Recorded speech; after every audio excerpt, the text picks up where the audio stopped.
You're listening to Business is Boring, a podcast that reckons it's anything but. Business is Boring is brought to you by SparkLab, offering inspiration and practical advice to help businesses find their edge. To hear more about SparkLab, including details about the latest events, workshops, and business tools, visit sparklab.co.nz. And now, here's your host, Simon Pound. Kia ora koutou katoa. Welcome to Business is Boring. With buying a house pretty much out of reach to all but the wealthiest or luckiest people, it's time for some new approaches to home ownership. One cool new concept is Slice, a platform that makes it easy for first home buyers, co-owners, and even those purchasing as a group, supporting you with your finances and managing your legals into the home. The platform also allows multiple people to own fractions of a house together that can then be sold to one another when you leave or kept in ownership as you move on. New approaches like this mean more people can get onto the ladder and spend more time paying mortgages instead of rent. Founder and CEO Amy Stevens worked unusually hard to get herself into home ownership and thought that there had to be an easier way, and so Slice was born.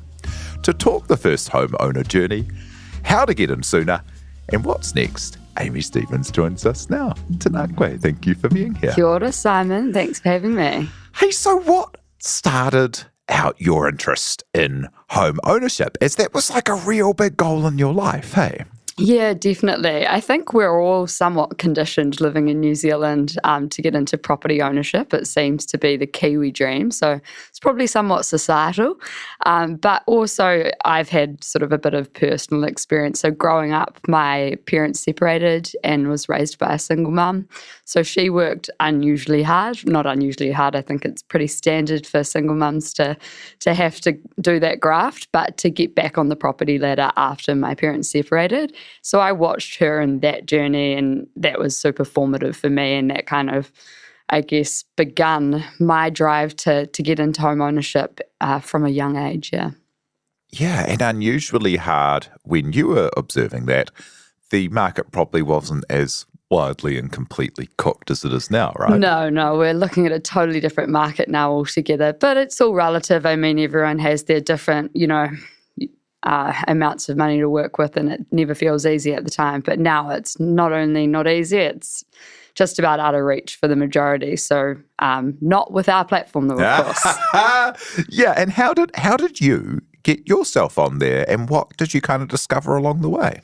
So I was trying to work out how to get into my first home, and I had a certain amount of lending that I could take on. I think one of the big probably initial challenges was, you do need an income of some sort. So you have to sort of start there, getting some sort of income stability. But then from that, it was I don't have enough to purchase, and I don't have enough to purchase in Auckland. So particularly I was struggling with the deposit.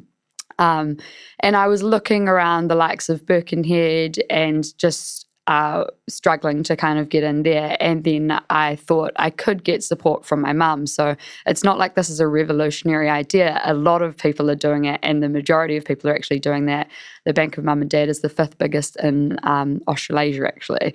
So I did go to my mum and say, is this something we could work through? And I basically set up a structure around what that could look like. So we went under a limited guarantee, and then I gave her a profit share based on the increase in value of that property whilst the guarantee was in place. So a guarantee means that there's no actual cash changing hands, which is great for your parents, but there is a risk if you fail to make your repayments. So we moved through the legal agreements, and kind of I managed that process and worked with her and negotiated that with her. And that's what sort of sparked the need for the platform to help first home buyers actually navigate that journey into home ownership, and also deal with some of the complexities when you are involving other people's money or different kind of financial contributions. When you describe that, it sounds so kind of formal compared to, I imagine, most people's kind of discussions with their parents or how they organise it, which is probably,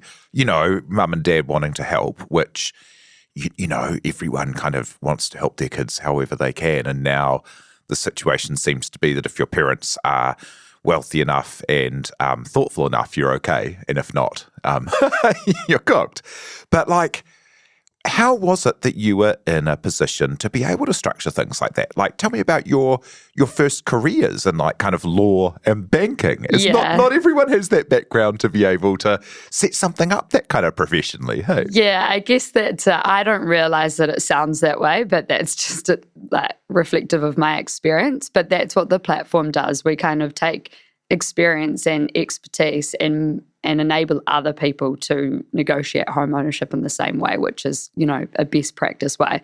And that also gives confidence to your parents if they are considering going in and not sure about what that looks like. But my background was in law initially and banking. So I studied law and economics at Victoria University. And then I basically decided, so sort of in line or in theme with how do you get into home ownership is how do you earn a decent salary. And so I, like many others, identified banking as a good place to start. And so I got a really decent salary in my first role there, moving into foreign exchange. So kind of managing FX risk and for exporters and importers across New Zealand. And then I moved into home ownership with the bank on a platform there. So focused on co-ownership actually, but around the lending side that the ASB was exploring at the time.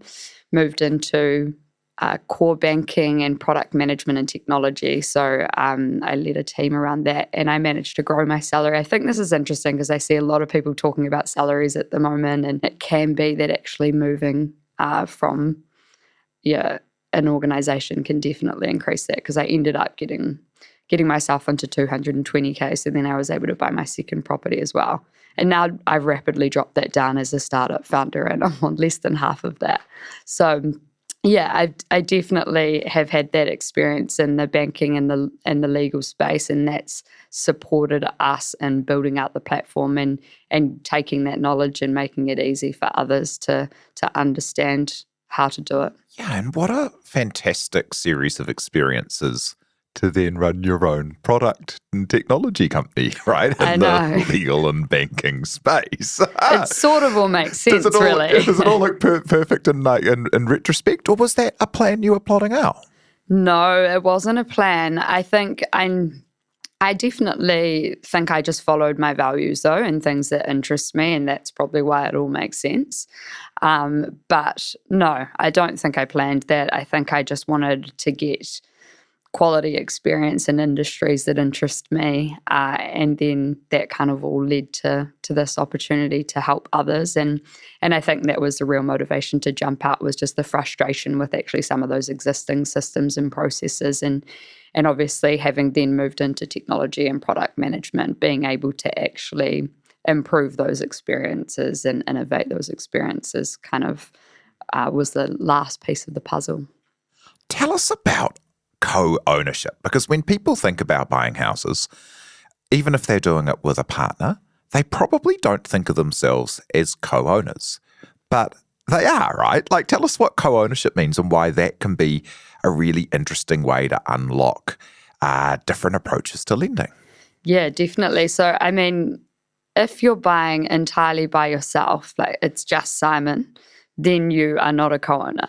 But if you are a recently inherited a huge fortune person, then congratulations. Yeah, great. You just won the lotto. Go for it. But if you are in a relationship, if you're getting, a smaller loan from your parents, or purchasing with a sibling, or a scheme, so if you're going in with an NZ Housing Foundation, a Kaianga Order, a government scheme, all of those are actually classed as co-ownership because there's more than one person contributing to that home. And with that comes potentially some challenges around how you're going to manage your contributions. You might think that it's fine and it's going to be 50-50, but actually there can end up being some challenges within that relationship. And so that's why it's really important to kind of work through some of the decision making up front. And that's what our online platform supports people to do. Okay. And how does co-ownership then mean that you can do more interesting things with getting yourself into a home? Because I guess the kind of general path is somehow manage to cobble together an extraordinarily large deposit. Like if it's an average house in Auckland, average house is $1 million, that's $200,000.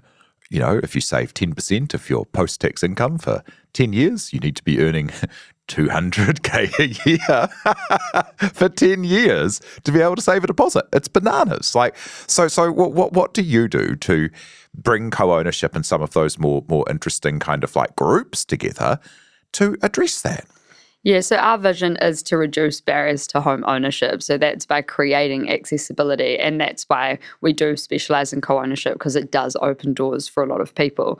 Like if you think about it, I rented for about 10 years, and that could have been $100,000 that I could have put towards property ownership. But I obviously didn't have a deposit because I was in uni. I didn't have anything much, didn't have a car or any sort of really value at that point. But had I gone in with my flatmates at the time, then we could have accrued, $100K each over that period of time and put that towards an appreciating asset being a property. So we are really trying to increase intergenerational wealth for people that otherwise don't have access to property, and property is a way to do that. And the reason property is such a great opportunity as well is it's not just your own money that you're putting in, the bank's actually helping. So you're leveraging lending from the bank, and therefore your what could just be a 10K opportunity if you had that to put into shares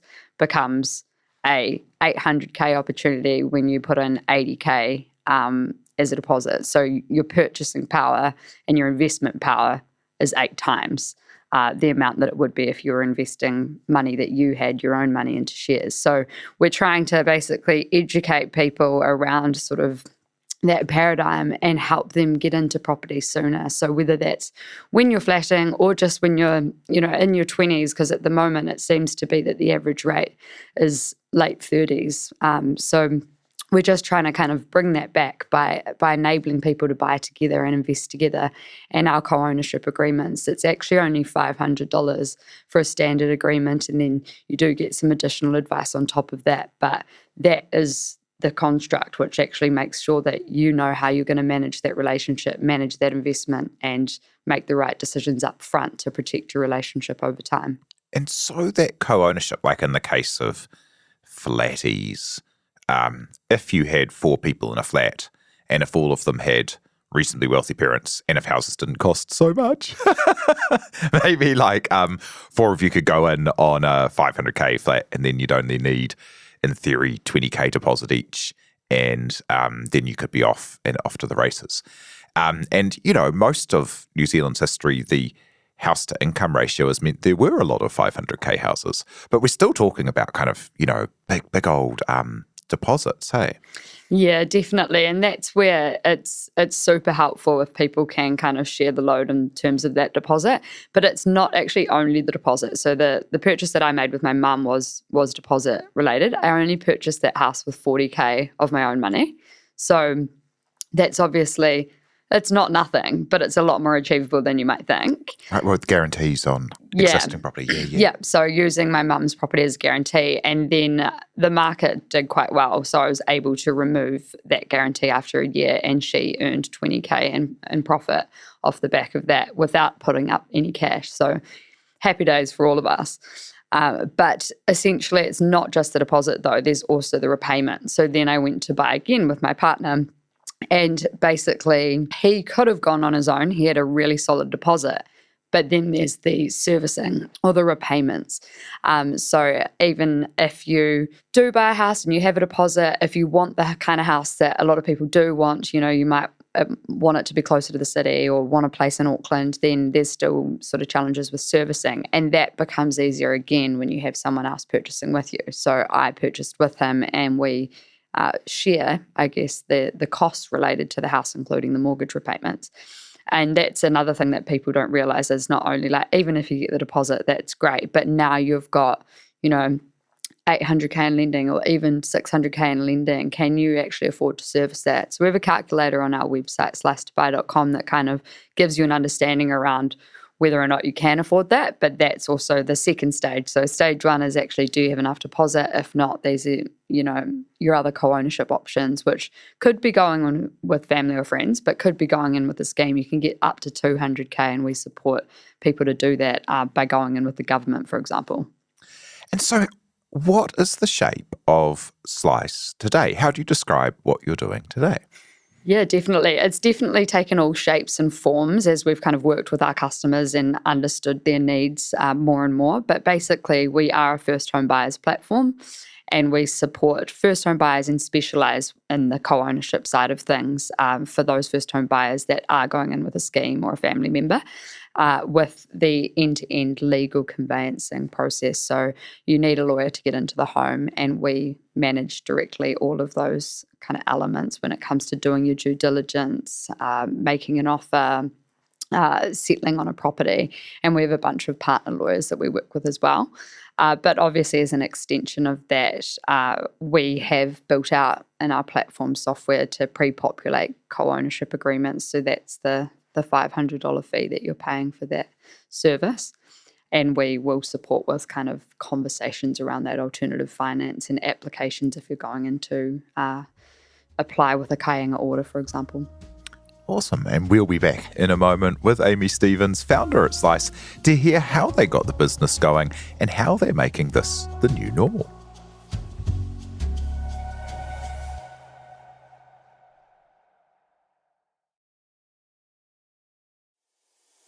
Hoki mai anō. Welcome back to Business is Boring. So, how do you go from knowing that it would be really useful for there to be something that can make it easy for people to, bring in the bank of mum and dad and create confidence for them and help people with conveyancing in the process? Because it's such a process buying a house for the first time, right? And there's all of these things where you're like, oh, I've got over the start line. Then like, oh, go get $1,000 valuation and go get $3,000 of conveyancing and go get X and X and X. And it just kind of never stops. So how did you go from recognizing that people needed help with that to actually making like a product that people are able to interact with? Well, as we spoke about before, I think having the experience in product management was obviously super helpful, and having built out technology before. But it was just like going through that experience myself, talking to lots of customers and as they went through that journey, and then documenting that process and streamlining that process through our online platform. That was kind of the initial piece. It all started around sort of my experience and then the customers that we're working with experience. But there's probably a couple of themes there in terms of like, how did I move into that? Because I did build it part-time while I was working and earning, as I spoke about before. And so I actually did manage to cut my work hours down. So for someone who's looking at getting into their own business, I am somewhat risk adverse, obviously, with my background. So I wasn't going to make the jump without there's risk adverse and there's also having bills to pay, I think. So, risk adverse, but also I had to pay bills, so I couldn't jump full time into it immediately. So I cut my hours down and managed to work 3 days a week. And that's sort of how I bridged that gap as we built out the technology further around kind of customer experiences. So then eventually, once we had sort of that platform there and we had our partner lawyers there and we had sort of agreed on our fixed prices so that there's transparency around what that journey looks like, then I could kind of jump in with confidence and know how the customers were going to be moving through the journey and how we were going to be supporting them and also making enough money to, begin paying myself. And how do you go about getting people to use a new platform like this and trust it? Because I guess people generally, they go to the bank or they'll go to a mortgage broker. But are they aware and looking for new ways to get into home ownership? Is this like a good time to be going, hey, here's another route that can help you pull together a kind of crew? Yeah, I think that it's very fragmented. That's the difference between our offering and going individually to any of the other providers. So it is super important to build your team, but it's also important to have kind of that team working well together and for you to be understanding that journey. And that's where we're different in that going to a broker, they deal specifically with this part of the financial journey. They don't necessarily support with alternative finance the same that we do. Then going to a bank, it's sort of largely similar. If you go to a lawyer, they are, just delivering in that conveyancing or settling on the property, which a lot of people also don't know that you need a lawyer for your property purchase, and you do. So a lot of the services we do are actually in that legal space, and there's not as much competition, I think, in terms of helping first home buyers. So that it's definitely, been a sweet spot for us, but also it's just taking those fragments and pulling them together and making it one kind of journey with one team for that first home buyer or that first home buyer group, which really has mean adoption has been pretty good, because there's not as much in terms of the way of education and resources to the extent of what we're providing. So we're just giving, education and giving away lots of kind of expertise for free, and that seems to kind of be bringing customers in. Yeah, tell us about that, because you've got podcasts, you've got all kinds of content, you've got guides, you've got heaps of stuff that's available to people through what you do, right? Yeah, definitely. I think it's just leading with authenticity, and the first step of building this out was, hey, how can we actually provide and give back to first home buyers so that they can do what I've done, and that was through just designing education through the platform. So it breaks down that buying journey step by step, so you know exactly what's involved and you know which partners are involved and when they're involved. But then we've also gone that step further and done season 1 of our podcast. Season 2 launches the end of September.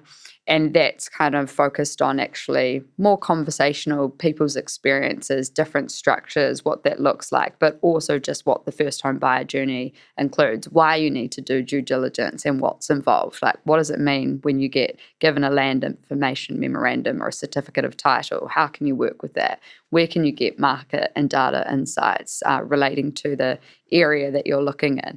So we're breaking all of that down before they're even engaging with our partners, and that's giving them confidence, but it's also saving our partners time in terms of, providing a service. So we're able to actually offer really competitive fees as a result of that, because by the time that our partners are working with our first home buyers, there's already a base level of knowledge there.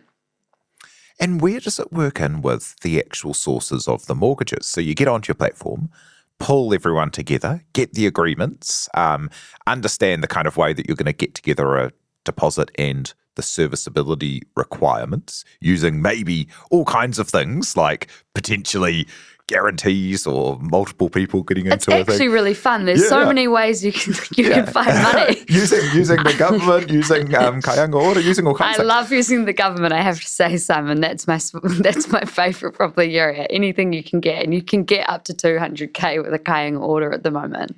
So there's some super great opportunities, and we work through and identify, okay, like, where can we get all of this money from? Do you have KiwiSaver? Do you have a parent? Are you guys in a relationship? How much are each of you putting up? So there's all of those kind of opportunities to find it. Stitch it all together into something that might fit a mortgage provider's terms. And then do you take it to banks, or do you have your own lending, or how does that work? We work with brokers at the moment, and we can work directly with banks as well, though. So it's actually, sometimes people will already have a broker, and that's fine. We can still support them with that. But also we do have our own kind of panel if you need that. So it's really fluid, and we can work with whomever in that space, but we do kind of have our partner brokers, and that just is focused on kind of, as you said, stitching it together, getting a really clear understanding of who's contributing what, where the funds are coming from, and then making that case.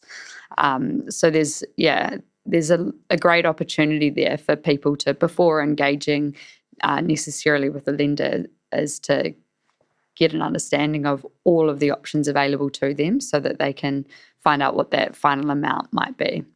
And are the banks getting better at this? Because I guess one of the big problems in doing interesting things like 4 people who are housemates pooling together to buy a house, or friends, like, all kinds of people who are friends are pooling together to buy houses or properties or whatever, was that the banks just didn't like things that didn't look like a, couple running a normal heteronormative life or whatever.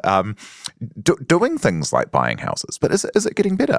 Yeah, I'd like to think so. I think there's been appetite. As I said, I've worked on co-ownership sort of schemes at the banks, and there's been appetite for them to explore that.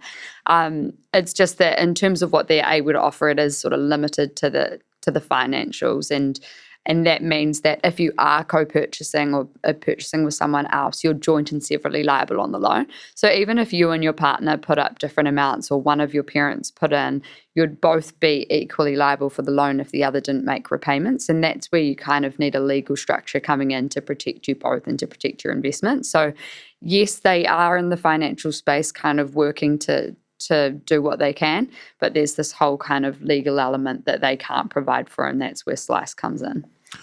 What's the change you'd like to see in the world? Like, how do you see the market or people's path to home ownership changing with Slice at full flight? Because, like, home ownership, like, it's not the best investment necessarily, but it does provide, like, unbelievable stability in terms of you don't have to move all the time because your landlord kicks you out. Your kids can go to one school. You have, like, a lot of that stuff that, you know, without good rent protections, without good rent to own and kind of like rent for life kind of options, it's pretty grim, right? Yeah, I think it's definitely like what you touched on there is kind of the emotional part of home ownership, and that's obviously a benefit, and that's what a lot of our customers do want. They want that kind of stability or knowing they have that and that's their own.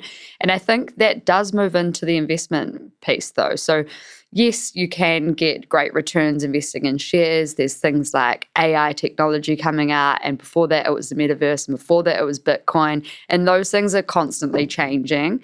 But housing is, it's a basic need on Maslow's hierarchy. So it's always been one of those things that we need. So, I mean, with that, there's going to be a demand for housing over the long term. So it is one of the more secure investments. And that's why we see sort of good returns. Historically over the last sort of 10 years, it's been 6% year on year and on average. And so there is that kind of confidence when purchasing property, I think, and particularly, mums and dads in New Zealand, as they say, the mum and dad investor have become very comfortable with that as well. Nothing in this podcast constitutes financial advice, just to give us a disclaimer there. But it is hard to look at the housing stock and what we're doing in bringing in 100,000 migrants, which is great. Need more people, but only building houses for about a quarter of that a year. It's not really very difficult to see that there's going to keep being pressure on the supply and demand, and prices will stay high. So that's the thing. We've had a bit of a dip recently, but it is kind of a long-term game when you're going in and purchasing property, and that's how you have to think about it. There was a time where people certainly did buy and flip within 2 years, but Brightline has kind of changed that and saying that there's probably two major factors that we're seeing in market that's impacting house prices and will impact house prices going forward. So we've got interest rates obviously have slowed things, but then we've got migration, as you said, so that's up 192%. And you might think, okay, but lots of people are also leaving and going to Australia, but that's only up 44%. So you've still got about 52,000 extra people to house. And how do we do that? Either it's renting or it's buying, and there's, that's more pressure. There's more demand than there is supply at the end of the day. So we are going to see that come through. We know that migration does impact house prices. And then the other key factor is whether or not National get in. We're not a political podcast here either, I assume. Although I bet a lot of your listeners, if it's business-based, will probably be pro-National. No, I reckon that we're the fruity edge of business listenership. Okay. And we can be anywhere. That's fun. Anywhere on the spectrum. You're all welcome. Love that. Yeah, sorry. Even You're in blue today?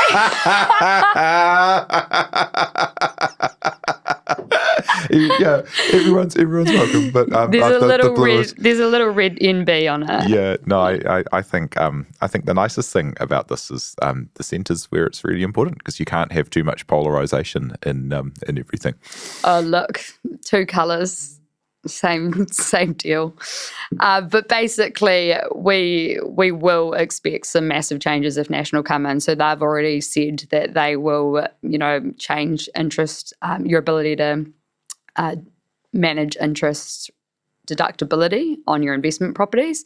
So, and also they'll reduce the bright line, and that could be done to 2 years, which will again enable investors to start flipping more readily. So I know that there's a bunch of investors on the sideline that are ready to go again if National come in. All that stuff sounds terrible to me, but yeah. So there's some huge factors, I guess, that are waiting in the wing right now, and we just have to watch. Yeah, it's been kind of nice to have a little bit of the kind of economic discourse come off housing for a bit, because it's been so kind of like, wow, over the top for so long. It feels very distressing that National might come in and we get back to this kind of FOMO and flipping and all of this kind of stuff, when maybe would it be good for them just to double down on the fact that the economy has moved off that a little bit, and maybe people are looking to invest more in some productive things?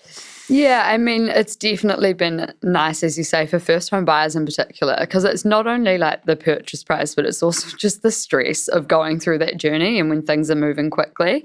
And I've bought in that market and gone to auctions, and you're literally just crying at auction. Like, that's your life for that period of time. So, yeah, there's definitely some concern held, I think, for first-home buyers and what that impact might look like. And obviously opportunity, we're on a business podcast, for people to consider investing in business and things that actually grow the economy and aren't just pre-existing assets. But at the same time, we are kind of tethered to the property market in such a way that it does impact actually people's wealth, which impacts the businesses that also create that economic growth. Because if you think about it, one of the biggest challenges is that to get lending a lot of the time, unless you've got a technology company, thankfully, and you're able to kind of take VC funding on, a lot of businesses, they get lending for that business based on their property that they already own. So it's not decoupled, or they're not two separate scenarios that we're working through. So it actually does have, ramifications in the business space as well, unless there's, some sort of supporting mechanism that means, well, you don't have to lend on your house, which is now not worth as much because we're encouraging business investment. Like, there's some unraveling to do to change the system. And there's challenges that come with that. So no real easy answer, I guess. No, and wouldn't it be lovely if we kept building to try and make it better instead of, anyhow, how's it been for you personally? Had you planned to, like, your personal story has been a big part of the content and the kind of path of the company. And then, even talking about salary and stuff, which I absolutely love. Like, it's so great to have that kind of pay transparency and talk about those things. And that doesn't sound like a crazy salary at all for someone who excelled at law and worked in law and banking and at the intersection. It makes a lot of sense, right? But how's the journey been for you to go from kind of, contributor in a big organisation to founder and having that personal story at the heart of this? Yeah, I mean, I think I always knew that I maybe wanted to be creative in some way. I loved the arts and theatre growing up, so that was always a passion of mine. And then moving into corporate, it was initially quite focused on my financial success and proving to myself that I can, earn a decent income, that I can support myself and honestly support any future family I have. Were I to end up in a relationship where it didn't go as I hoped, as had happened for my mum. So I think that was super impactful, and it drove my decision making around what kind of roles I wanted in the corporate space. And I kind of shared that to give you an idea of where you can get to if you do follow, a certain pathway in those corporates. But I was happy to obviously take that cut and move into that founder role, because I did want to innovate, I did want to create, I wanted to have more control about the customer value, or around the customer value that we provide. And I wanted to do something super meaningful to me. So that's where home ownership and helping people, it's incredibly validating to have someone come through to you and say, I don't think that we have enough to afford right now, and me to go, actually, we can find you some funds over here, we can find you some funds over here, and then 3 months later for them to be in their first home, something that they felt was so out of reach. So I just think, as a contributor, I guess, or there's opportunity to drive some change and to maybe influence if you're lucky, but nowhere near on the scale as when you're a founder and you're building, the change. I like to think about it as like there's 3 sort of opportunities in your career space, and you can either be sort of a contributor, I guess, working within an existing environment, which is super important because we need contributors to kind of drive change from within, or you can be kind of driving a wall down, so kind of moving over and into a new industry or a new space, or you can jump the wall and hang out by yourself. And so that's kind of, there's different opportunities, and you have to work out what space you're comfortable playing in. And I think for me, like, I was super keen to start something new and drive the change that I wanted to see. But you can do that obviously from within a corporate or in your own space. It just depends on maybe what you enjoy and what you want to see in the world. Yeah, I love that. And as a final thought, Amy, what will success be for Slice and for you personally? For me personally, if Slice is a success, so that's an easy one. And for Slice, it's just more people into home ownership. So, I mean, I'd love to see a revolution away from flatting and into ownership, if that's fractional or if that just means buying earlier in whatever way you can through a scheme. I think there's lots of opportunity that's not well understood, and that's kind of where we're playing, and that's our space. And I'm super excited to see what kind of impact that can have in New Zealand and beyond. Awesome. Well, thank you so much for joining us today to share the story so far, and can't wait to see where you take it next. That's Amy Stevens of Slice. Thanks, Simon. Thank you to Amy, thank you to you for listening, and thank you for everyone who helps make this happen, like our producer, Samuel Robinson. Do follow Business is Boring wherever you get your podcasts, and be sure to rate and leave a review if you like what we do. E no hora.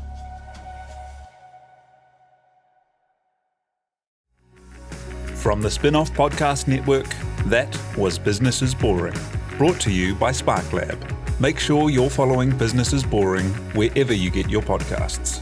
And for more information on SparkLab, visit sparklab.co.nz.